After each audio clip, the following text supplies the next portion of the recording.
The program, a decade after the 26/11 attacks, the U.S. State Department has declared a reward of up to $5 million for information leading to the arrest or conviction of any individual who committed, conspired, or aided the execution of the 2008 Mumbai attacks. In a statement issued on its website, the U.S. State Department spokesperson said that the United States is committed to working with international partners to identify and bring to justice those responsible for the 2008 Mumbai attacks. Now, this is the third U.S. reward offer seeking information on the perpetrators of the Mumbai attack.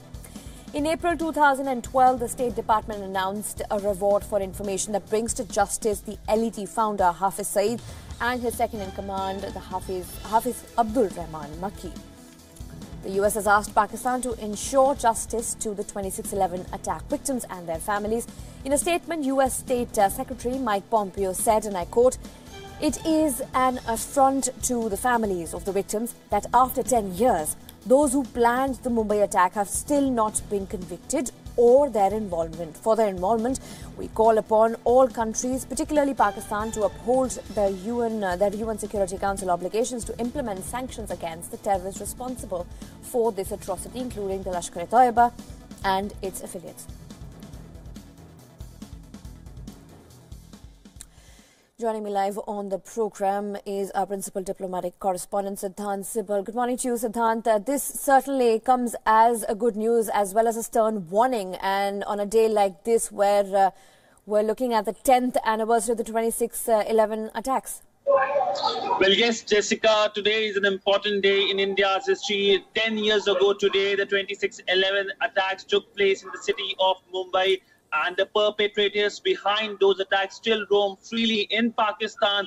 The United States of America, of course, asking Islamabad to do more, act on terror. Of course, today also has increased the reward to $5 million US dollars to anyone who gives any information which can lead to arrest of anyone responsible for the 26/11, including Hafiz Saeed, the man who is the most wanted in the eyes of New Delhi, who still roams freely on the streets of Lahore and other cities in Pakistan. We know just before the elections in Pakistan, he even wanted to contest the elections, even though he wasn't able to contest the election because the election commission barred. His son and son-in-law stood for the election. And the entire development which is coming today from Washington, the announcement of the reward coming just before the big meeting between Indian Prime Minister Narendra Modi and the US President Donald Trump on the sidelines of G20 summit. And just a few days after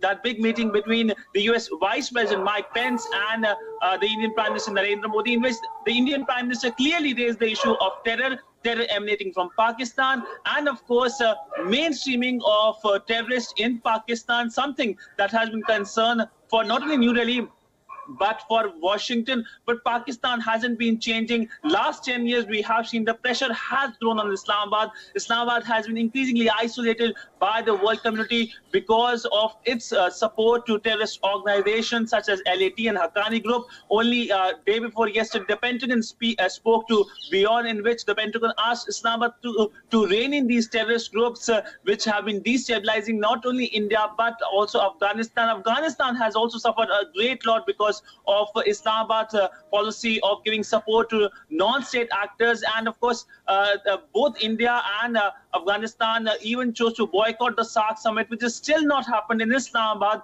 But Pakistan hasn't changed. It's been 10 years. It's not acting on the big issue of terror, something that has been a cause of concern. Right, rightly pointed out, Siddhant, something that has been a point of concern and something that needs to change in order to cement ties between the two countries. Thank you for giving us all those details.